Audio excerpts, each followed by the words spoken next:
Superbike. 4 As du pilotage. Louis Rossi, vainqueur du Grand Prix de France Moto 3 cette saison. Mike Di Meglio, champion du monde 125 en 2008. Randy Depugné, 118 départs en MotoGP, le meilleur pilote français actuel. Et enfin Philippe Monneray, notre pilote essayeur, ancien vainqueur des 24 heures du Mans.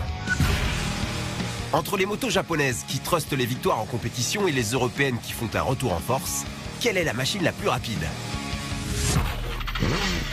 En course pour le premier run, les 4 motos japonaises en version libre. La Kawasaki ZX-10R, la Suzuki GSX-R 1000, la Honda 1000 CBR et la Yamaha R1. Par tirage au sort, Louis Rossi se retrouve sur la Kawasaki, Mike Di Meglio sur la Suzuki, Randy Depugné sur la Yamaha et Philippe Monneray sur la Honda.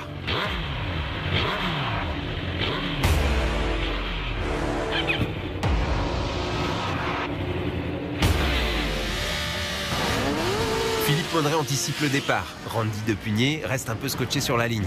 Comparé à une MotoGP, les rapports sont inversés. Il a oublié de passer la 2. Fallait-moi manger. Fallait-moi manger.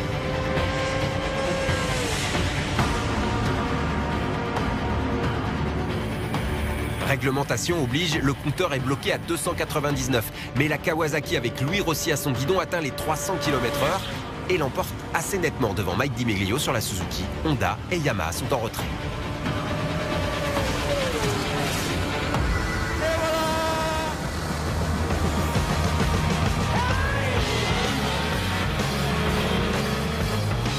La Honda, elle est pas trop mal, mais elle est inférieure. Bon, Randy, qu'est-ce qui s'est passé? Oh, je pense que t'es un peu trop lourd. Ouais, ça doit être ça, ouais. Tu commences à te faire vieux aussi.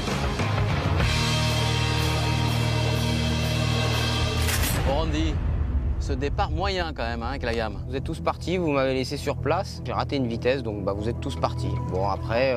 Alors Louis t'as gagné avec la Kawa. Ouais, elle est plutôt pas mal, elle marche bien, puis un bon départ avec ça. L'électronique marche bien pour pas que ça capte de trop, donc ça permet de rester à fond. Puis derrière, il y a pas mal de puissance, donc non, du début à la fin, c'était plutôt joli. Bon, bah on y retourne. On y retourne. Allez, c'est reparti. La Kawasaki et la Suzuki sont en finale.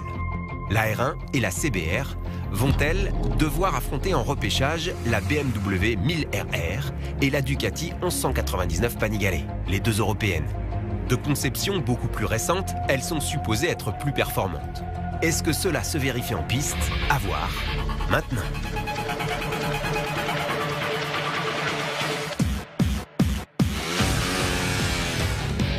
La Ducati se cabre et fait valoir d'entrée son caractère.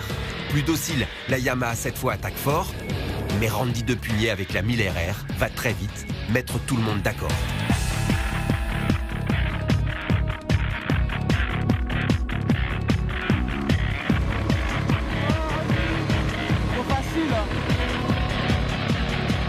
Derrière, la Ducati reprend l'avantage d'un rien sur la Yamaha. 300 km/h tout rond, la BMW s'impose à une vitesse similaire à la Kawasaki.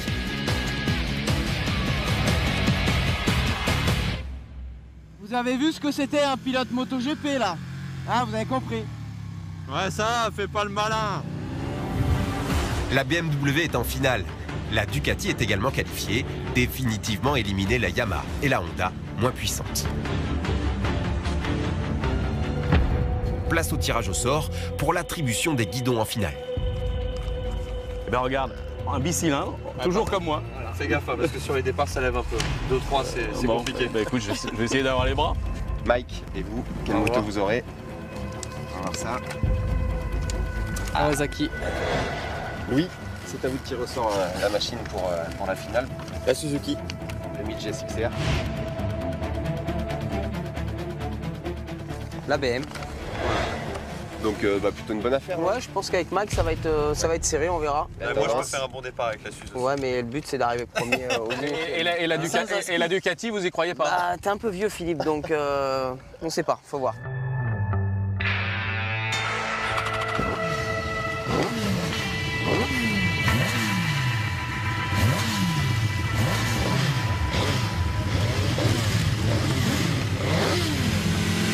machines européennes contre 2 japonaises, c'est la finale rêvée. Alors que la Ducati demande à être domptée, Louis Rossi effectue le meilleur départ avec la Suzuki. La Kawasaki est toute proche et prend rapidement les devants. Plus longue à se lancer, la BMW fait ensuite un retour spectaculaire. Plein gaz, la victoire se joue comme annoncé entre Randy Depugné et Mike Di Meglio.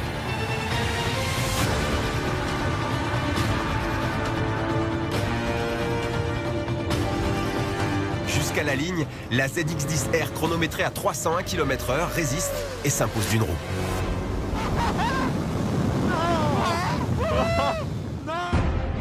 Troisième de cette finale, même sans assistance électronique, la GSX-R demeure une valeur sûre. Quatrième, la Ducati. Elle a laissé les pilotes un peu sur leur faim, mais l'esthétique, le bruit, le couple fabuleux du bicylindre italien sont des atouts considérables. Dotés de toutes les évolutions électroniques issues de la compétition, 2 motos sortent du lot, la BMW et la Kawasaki. Ah, pour rien, j'ai battu, tout couché. Moi, je pense que la moto, elle tire trop court, ce qui fait que l'avantage qu'il a eu au début, il l'a gardé. Mais ils sont vraiment très proches, les deux là. 2 machines aux performances très proches, comme les pilotes lorsqu'il s'agit de faire quelques burns et célébrer en fumée ce nouveau défi.